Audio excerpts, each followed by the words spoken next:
नमस्कार। आज बात होगी आपके दिल की, क्योंकि कोविड के मरीज हार्ट अटैक से भी दम तोड़ रहे हैं। इसके पीछे क्या वजह है? इसके अलावा कोविड से फंगल इन्फेक्शन कैसे होता है?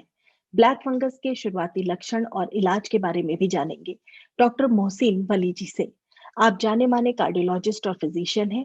आप भारत के पूर्व राष्ट्रपति आर वेंकट रमन, डॉक्टर शंकर दयाल शर्मा और प्रणब मुखर्जी के फिजिशियन रह चुके हैं। आइए इनसे कोविड के हार्ट अटैक और फंगल इन्फेक्शन से किस तरह के संबंध हैं, ये कैसे जुड़े हुए हैं, इसके बारे में जानते हैं, समझते हैं, उन्हें साइंस कॉल लगाते हैं।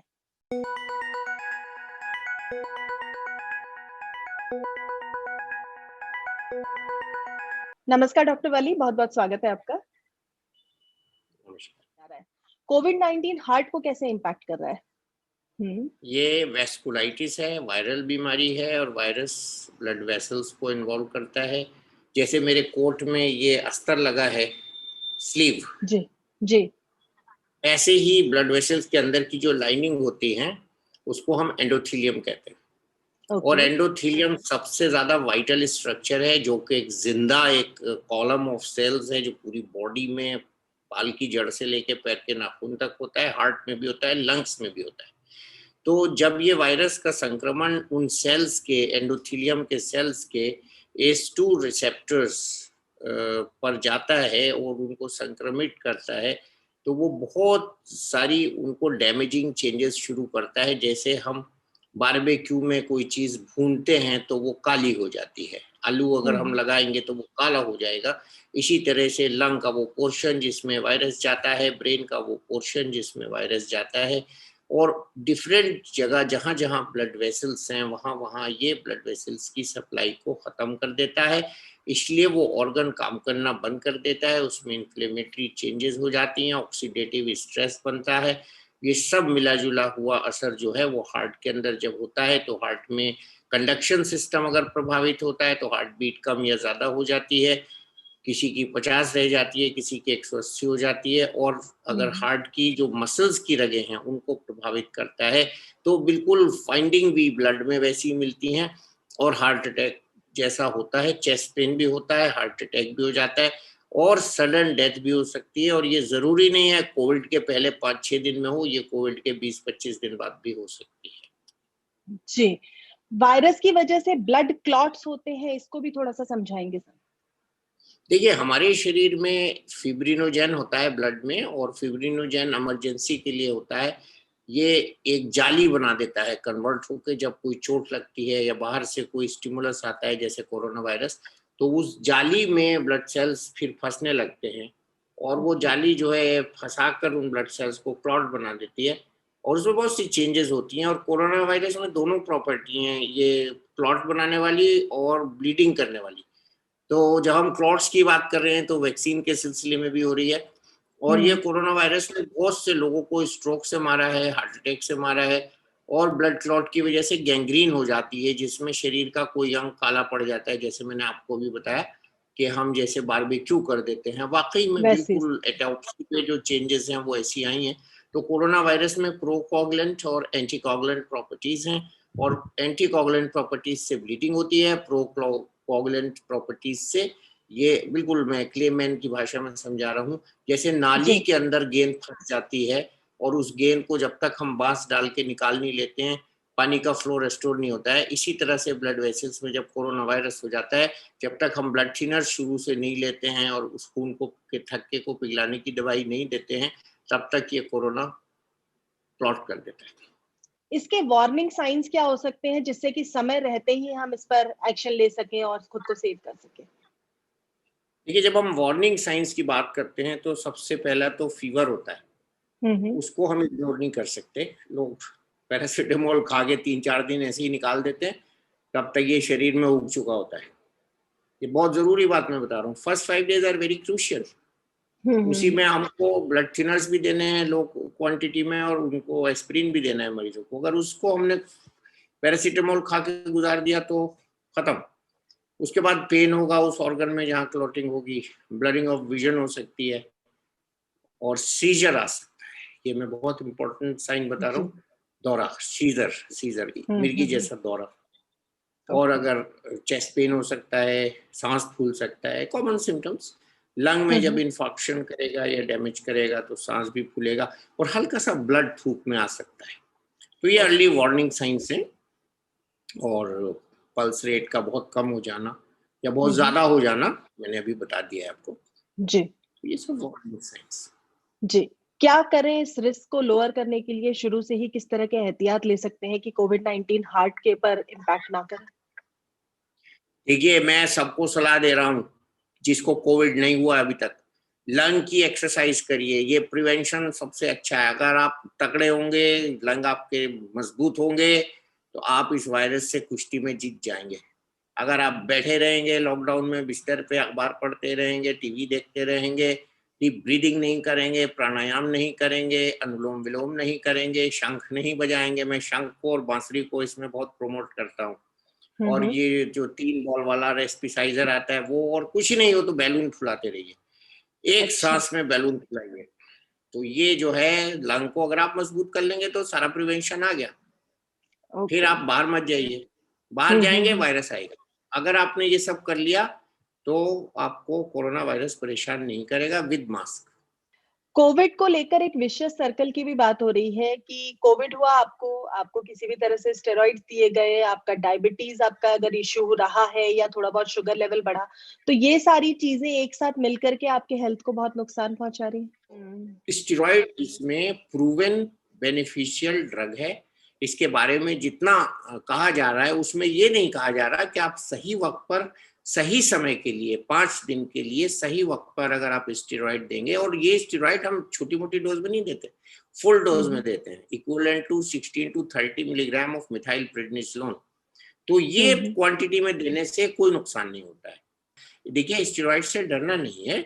जो गलत हो रहा है वो ये हो रहा है कि लोग एक दूसरे का पर्चा एक दूसरे को दे रहे हैं, व्हाट्सएप कर रहे हैं, भेज रहे हैं, बता रहे हैं फोन पे कि डॉक्टर साहब ने हमें देखा था, हमारे लड़के को ये दवा लिखी थी, आप भी ये ले लो। उससे अनसुपरवाइज जो यूज हो रहा है स्टेरॉइड का, वहां गड़बड़ है। जी स्टेरॉइड जी। तो इसका जर्नल्स में आर्टिकल्स आए बाकायदा, और उससे पहले अमेरिका में यूज हुआ है। जब वो ब्रिटिश आर्टिकल्स आए हैं, उससे पहले अमेरिका में एक बहुत बड़े सीनियर साइंटिस्ट हैं, उनका मैथ्स प्रोटोकॉल आया था, पूरा उन्होंने जी। प्रोटोकॉल बना के दिया था, और उसमें स्टेरॉइड का यूज है।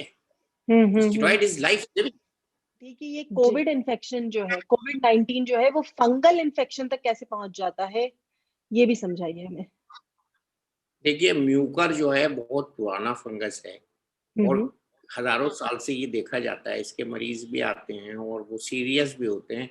लेकिन चूंकि टोटल कोरोना के मरीजों की तादाद इतनी बढ़ गई है, इसलिए म्यूकरमाइकोसिस जो है, ब्लैक फंगस जो कि ब्लू होता है, जिसको हम मिसनोमर होता है ब्लैक फंगस, उसके मरीजों की भी तादाद बढ़ रही है। अब जहां जहां ये बहुत ज्यादा देखने में आ रहा है, वहां हमको म्यूकरमाइकोसिस क्यों हो रहा है ये देखना पड़ेगा। म्यूकरमाइकोसिस होता है मिट्टी से, खेत की मिट्टी से, कीचड़ से, गंदे अच्छा। पानी से। गंदा पानी अगर वो होगा जो ऑक्सीजन सिलेंडर में जा रहे हैं उसमें यूज हो रहा होगा, गलत बात है। उसको हमें बैटरी वाटर जो आता है, जो डिस्टिल्ड वाटर होता है, वो यूज करना चाहिए वहां पे। इवन मिनरल वाटर भी नहीं करना चाहिए। हम्म। दूसरी बात ये है जो इम्पोर्टेंट है कि लैब्स में दे हमारे यहाँ कल्चर होता है, तो हम्म। हमारी आईसीयूज में प्रोटोकॉल होता है कि हर तीसरे दिन उनका कल्चर लिया जा सके।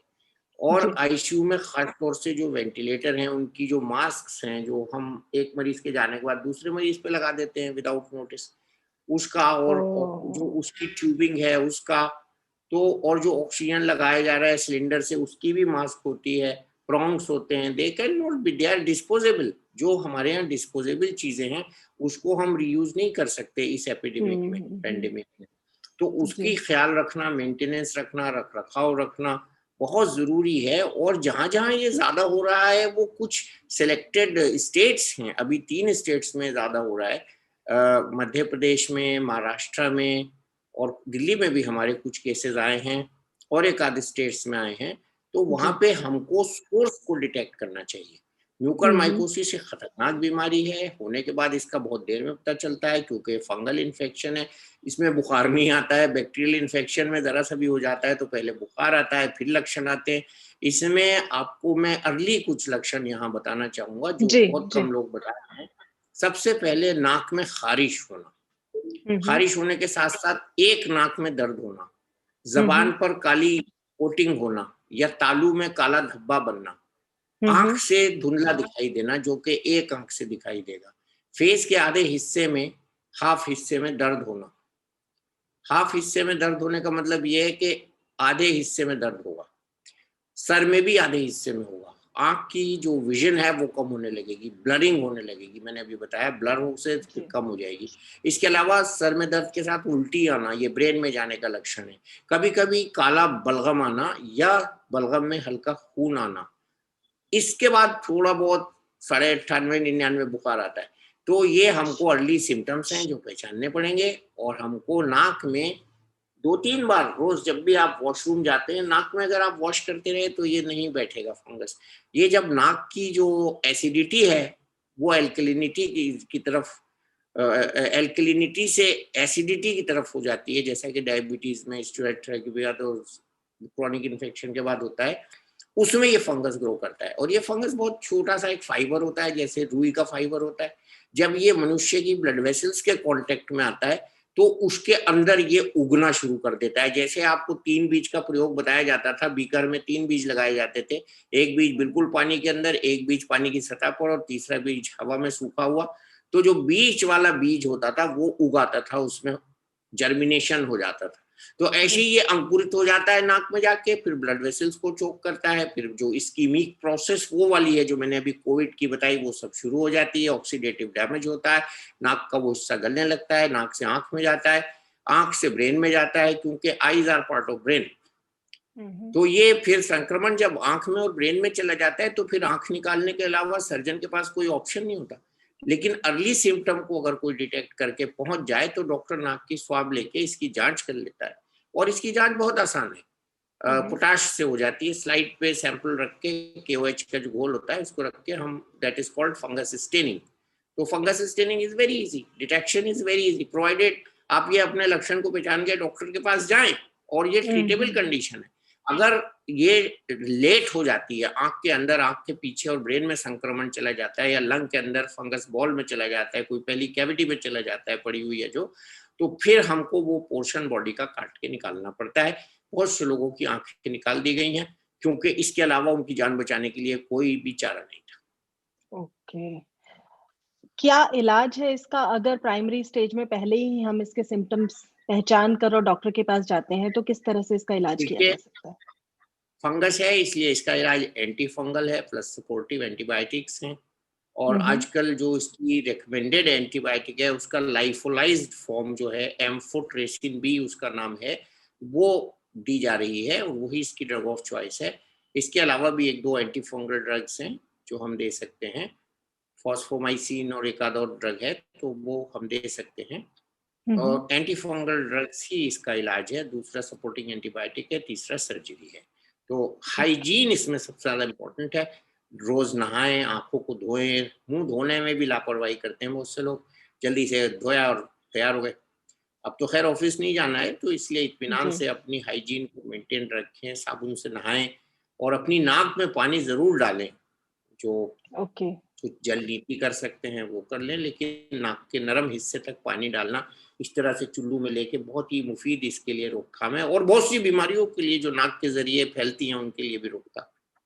जी जी, इसी तरह अभी आप एंटी फंगल ड्रग्स की बात कर रहे हैं, एंटी कोविड ड्रग की भी बात हो रही है, तमाम कंपनीज बना रही हैं, स्पेशली DRDO की एंटी कोविड ड्रग जो है वो जल्दी मार्केट में आने भी वाली है। How do you see these anti Covid drugs?